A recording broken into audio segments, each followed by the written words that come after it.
Baker Mayfield has been on a crazy ride throughout his NFL career. There have been several occasions when his career seemed dead and buried, only for the Heisman Trophy winner to rebound and earn another lifeline. After stops in Cleveland, Carolina, and LA, it was going to have to be fourth time lucky for Baker in Tampa Bay, and boy, did he make a count. With the Buccaneers now feeling dangerous, let's take a look at this remarkable resurgence of Baker Mayfield.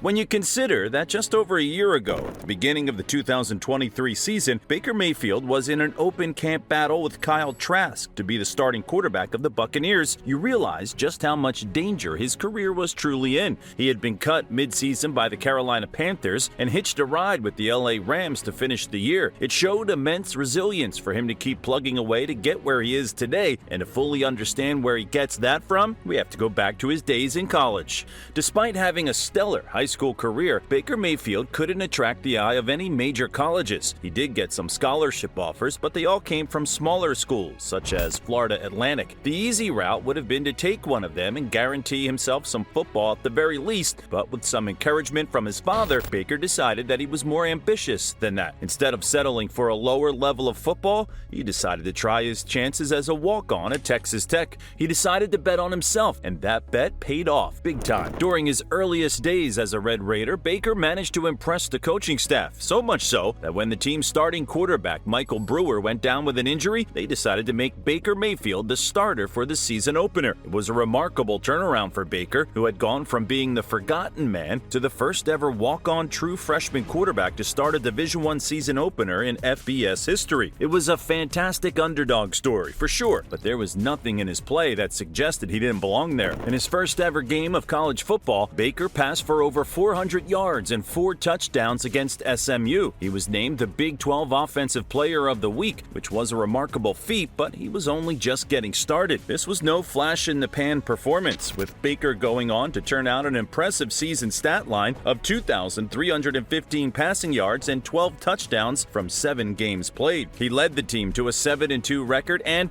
in doing so, won the Big 12 Freshman Offensive Player of the Year, proving that he very much belonged on the big stage, or so you would have thought. Despite the spectacular effort from Baker in his true freshman season, no scholarship offer arrived from Texas Tech. Felt like deja vu for Mayfield, who was once again being underrated. He was understandably not pleased about this and decided to bet on himself again to break through at a bigger program. That destination was the University of Oklahoma. However, due to transfer restrictions, Baker was ruled ineligible to play for the 2014 season. He would have to wait his turn before trying to once again win the starting job as a walk-on. Thankfully, the production that followed was very much worth the wait. Baker dazzled when he took to the field in Norman, leading the Sooners to 3 consecutive 11-2 seasons, during which he passed for 12,292 yards, 119 touchdowns, and just 21 interceptions. The best of those seasons came in 2017, his last in college. During that season, he passed for 4,627 yards, 43 touchdowns, and just 6 interceptions, while also adding 311 more yards and 5 scores on the ground. For his efforts, Baker Mayfield won the prestigious Heisman Trophy, setting himself up for what would surely be a long and successful career in the NFL. Real quick, if you're enjoying the video, don't forget to turn on notifications so you don't miss future better ones. There were clearly people in NFL circles who agreed that Baker was pro material because Mayfield was taken first overall in the 2018 NFL Draft by John Dorsey and the Cleveland Browns. Having gone 7 straight years as the last place team in the AFC North, Browns fans were in desperate need of a savior. The excitement that came with selecting a player of his quality with the number 1 overall pick allowed Browns fans to dream of a brighter horizon. When his first appearance arrived, the fans were sent into a frenzy. Having started the season as the backup to Tyrod Taylor, Mayfield got his first taste of NFL action in Week 3 when Taylor went down with an injury. When Baker took over, Cleveland was trailing by 14 points, and with no wins from either of the first 2 games, this was the fans' first real reason to get excited. But even the most optimistic fan wasn't prepared for what happened next. Baker completed 17 of his 23 pass attempts for 201 161 yards, moving the ball comfortably and lifting the team to a dramatic comeback win. By now, it seemed as if everything Baker Mayfield touched turned to gold. He thrived as a walk-on at both Texas Tech and Oklahoma, and now it appeared not even the pros could slow him down. He started the remainder of the year and led the team to a 7-win season with 8 losses and 1 tie. That might not sound like much, but for a Browns fan base that had seen just 4 wins over the last 3 seasons combined, it was more than enough for now. Baker finished his rookie campaign with 3,725 passing yards and 27 touchdowns, enough to break the previous record held by Peyton Manning and Russell Wilson. Not bad company to keep. After a slightly disappointing sophomore campaign in 2019, a new coach arrived in 2020 to help get the most out of Baker and this Cleveland roster. That man was Kevin Stefanski, and he succeeded. Together, he and Baker led the team to an 11-5 record, with Mayfield passing for 3,563 yards and 26 touchdowns to just 8 interceptions. Mayfield looked like the real deal, and more importantly, his play had propelled the Browns to the playoffs for the first time since 2002. This fan base was starved for winning football, so when Baker took the Browns into their rival Pittsburgh Steelers Stadium and notched the team's first playoff victory in 26 years, Mayfield was a hero.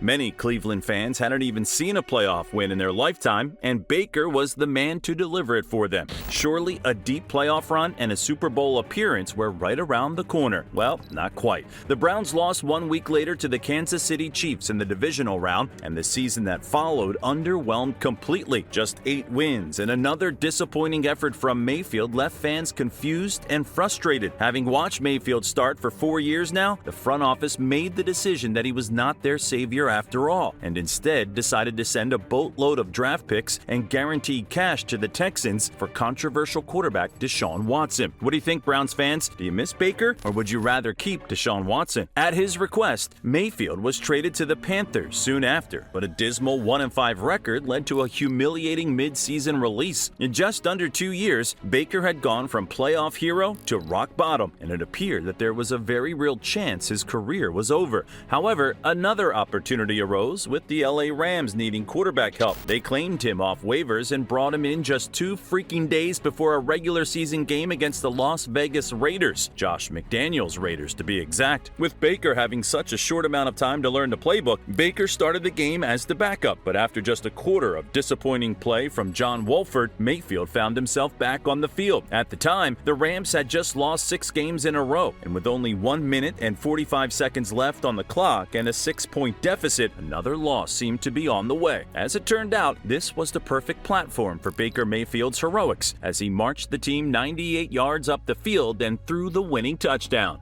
While the rest of his time in LA was a little rougher, keeping in mind the circumstances, Baker was able to reinvent himself with the help of Rams head coach Sean McVay. That incredible drive and the backing from McVay surely contributed to the Buccaneers deciding to give him a shot. Prior to the 2023 season, he signed a 1-year deal with Tampa Bay, where he would compete with Kyle Trask for the starting job. It tells you just how low Mayfield's career had sunk that he was in a genuine camp battle with Trask. However, as he had done countless times before, Mayfield bet on himself and proved the doubters wrong. Not only did he win the starting job, but he went on to completely outperform everyone's expectations. For the first time in his career, he passed the 4,000-yard mark while also recording another career high of 28 touchdowns and only throwing 10 interceptions. In doing so, Baker was selected to his first ever Pro Bowl and did enough to earn himself an even bigger reward, his first proper multi-year deal since his rookie contract. His resilience and determination to make something of his career had paid off as the Buccaneers committed to him as their starter in the form of a 3-year, $100 million deal. So, how did Baker make it stick with Tampa Bay? Well, first of all, he was massively helped by the presence of offensive coordinator Dave Canales. Canales made life easy for Baker and allowed him to be comfortable in the pocket. Mayfield had really good receivers who were able to quickly get open, and when he wanted to be aggressive and throw it deep, Mike Evans was the perfect partner in crime. As a Buck, Mayfield was getting the ball out an average of 2.71 seconds per throw. Baker had previously never been below 2.8 seconds, and when playing at his worst, he was over 3 seconds on average. He was quick, decisive, and confident, and the output was fantastic. Now that he is locked in as the Buccaneers starter for the next 3 years, hopefully he can continue to play with that confidence and take his game to the next level. Dave Canales has moved on to Carolina, but new OC Liam Cohen worked with Mayfield Mayfield in LA and comes from the very popular Shanahan and McVay coaching tree. That means we can expect a creative offensive game plan with plenty of 11 personnel and pre-snap motions. That should be exciting for Buccaneers fans and anyone invested in this passing game. Our first look at the 2024 edition of Mayfield and the Buccaneers offense was fantastic, with the team putting up 37 points on the Washington Commanders. Baker completed 24 of his 30 pass attempts for 289 yards and a whopping 4 touchdowns, linking up with his 3 top wide receivers for the scores. This incredible resurgence from Baker Mayfield isn't over yet, so buckle up and enjoy the ride. What do you think he can achieve this season? Let me know in the comments.